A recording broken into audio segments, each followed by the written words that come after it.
Yes, my name is Carlo Moses Obun. I am from Abia State. There is something I want to say very fast.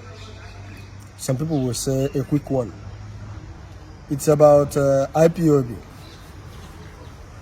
indigenous people of Biafra, who are getting ready to experience once again their 30th of May, the day we remember our heroes and heroines all over the world. There is something I want to suggest. If it is not better, as a kind of if we will not think in this direction, I want to suggest a kind of let us think in this direction. This thing every year we are doing it. It's nice. And as a matter of fact, we have as well exercises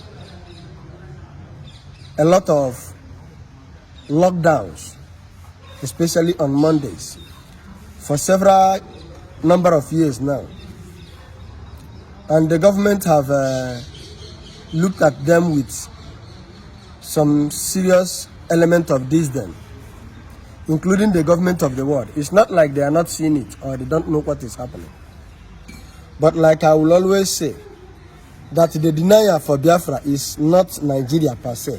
It's a global political conspiracy, because the Biafrans are the Jews, the lost sheep of the house of Jacob. Even them don't know that they are hated and being seized. They manipulated to let us know or to make us believe that one Israel is somewhere, but that is political Israel. The actual people who got the roots and the actual roots and the raw or the archetype of the genotype of the living God are the Biafrans. It's not a motivation. We are going gradually. But let me say this very fast. There is something I am thinking, and I want us to think in this direction. If it will not be more valuable and more result-oriented, on the 30th of May, all of us are going to come out, then we will celebrate, we make the noise, we let the world see. At the end of the day, that day will go, and the world will pretend not to know about it. Even instead of believing they know about it, they will search for every means to play some element of media propaganda against us, just like as it is May this year.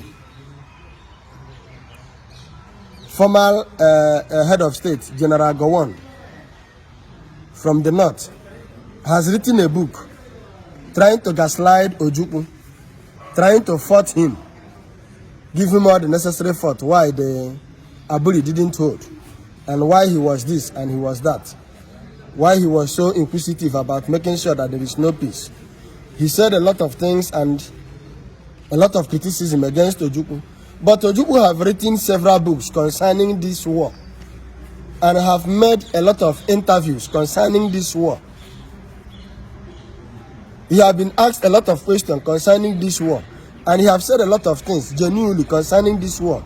And Gowon was not dead that time. He did not deny anyone. But for some reasons, he saw that the wife of Ojukwu, especially the last wife, Bianca, is now in the forefront or co-member of the Nigerian government administrators. So he now have the guts to gaslight Ojukwu, knowing fully well that there will not be reaction, even right from the family, because the sabotageous wife is now a member of the conk Nigerian government. The BBC is warming up to release a documentary to gaslight the Biafrans and the Biafran war, to criticize it, to heighten propaganda that will make us look like the greedy ones. And it's not as if we are not seeing these things. We are seeing them, and even the people that we believe that they are our governor from the eastern region and other personalities like National Assembly members, the upper house and the lower house, the Senate and the Rep, people we sent there, all the ministers, appointees in the federal government of Nigeria who are from the eastern region. What I mean by eastern region, both the present South and the Southeast. They are not even doing anything to help matters or to bring us down home from the numerous humiliations that we are all passing through as the old eastern region in Nigeria.